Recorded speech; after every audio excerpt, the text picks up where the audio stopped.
Hello everyone, welcome to another episode from Investing with the Difference. And today we are going to talk about the new constitution. So, a lot has happened in the last 24 hours, and let us review what is going on and what we feel about it. So, Dan Larimer has indicated earlier that he's working on a new constitution, and that is out. He has released his version of a new constitution, and now the headline is the intent of code is law, which is actually a good way of putting it. See, while we are not saying code is the law in EOS for a very long time, there were always people who believed that law is the law, and arbitration and all those things are something which is a unique feature of EOS. But we have seen, and as I have been talking about previously, that these things become very subjective, and they are not healthy for an organization which is trying to be a decentralized organization, because again, humans are by nature, they are power hungry, they want to control while they are trying to build a community. We You don't understand when these things creep in, like a lot of block producers who have spent so much effort into it. They are going to feel that they have a responsibility. So I'm not saying there is a bad intent. It is the human nature. When you spend a lot of effort into something, you care about something too much, you try to control the direction of it. It's almost like saying that when parents had try to do a lot of meddling into kids life, where how he should do what he should do, because they have so much investing into it emotionally. And that is the same thing.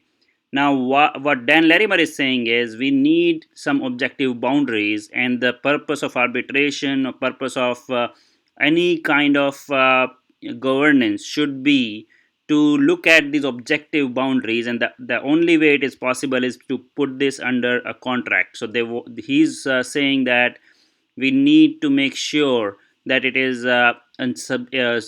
code based rules which should be implemented. So that's the whole thesis of this new constitution.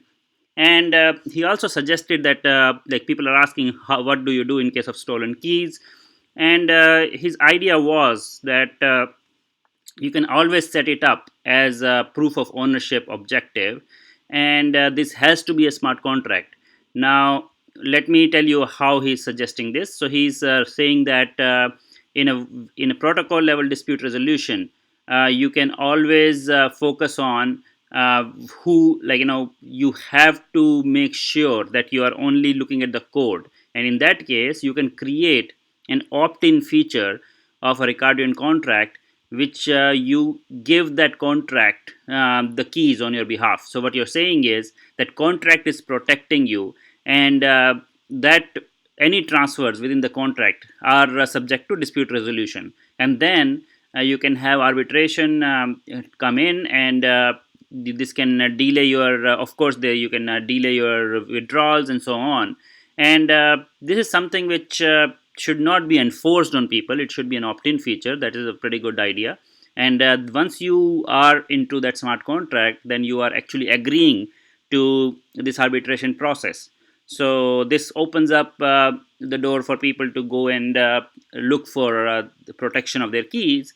But there are a lot of people who believe in objective fashion. They want to own their tokens. They don't want to be enforced into this arbitration, because this opens up a lot of issues. As you have seen, while I like the fact that ECAF used the provable method of sending a transaction over your Ethereum network to identify that your keys are really hacked and you are the owner. Yeah, this is only true for Genesis Snapshot, because you have a way where people got hacked while creating key pairs from Ethereum to EOS. But in future, it will be very difficult for you to prove ownership of the keys, and it will become a problem for EOS if you don't have a good way of objectively identifying the owners. And that is why I think we need to really understand this part of the constitution change, which Dan is suggesting, is very important. We don't want a human interaction or human decision making for proving the ownership. We need to have a smart contract.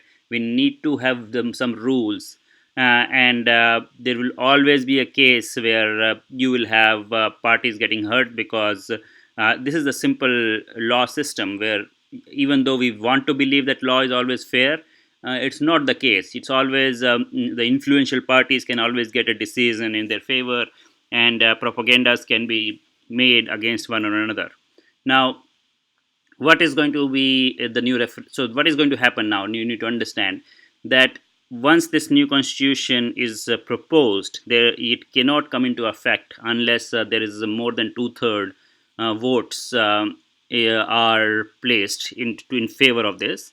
And we need to go and as a token holders, we need to make sure we select the block producers who are going to support this voting. So this is going to be a voting by block producers, but you are going to vote for the block producers who are active, as you can do all the time.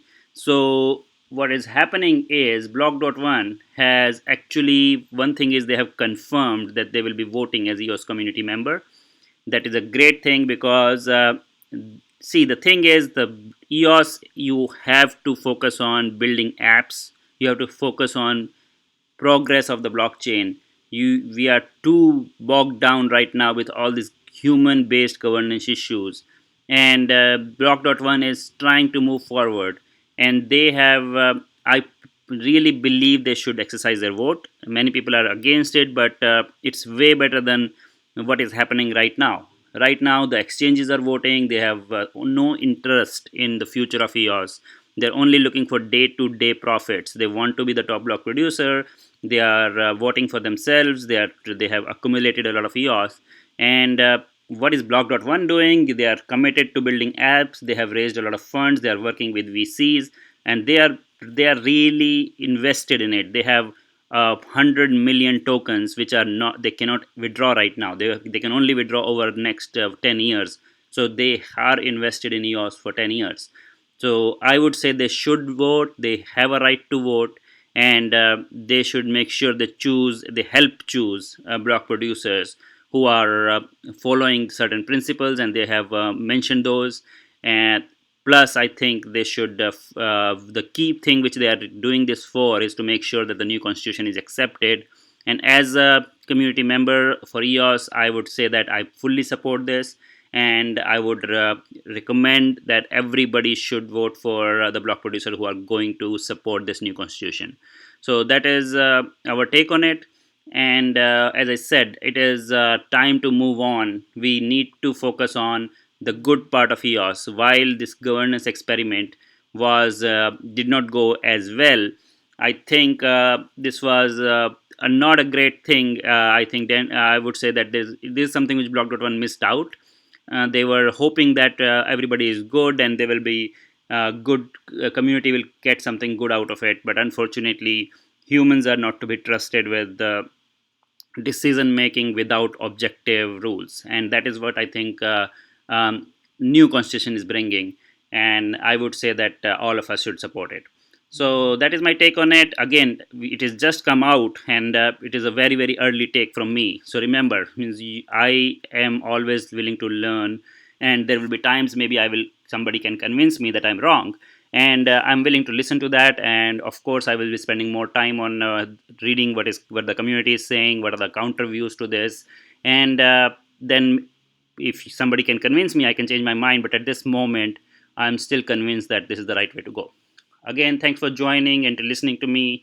I hope all of you are going to pitch in and share your views, but we do need to focus on moving forward now that this is a great change which is being proposed, and I think we should just let this be passed in the next referendum. Thanks a lot, everybody. Bye for now, and I will be traveling for next 1 day, so there will be less videos in next 24 hours or so, but I will be back soon with more informative content. Thank you. Bye bye.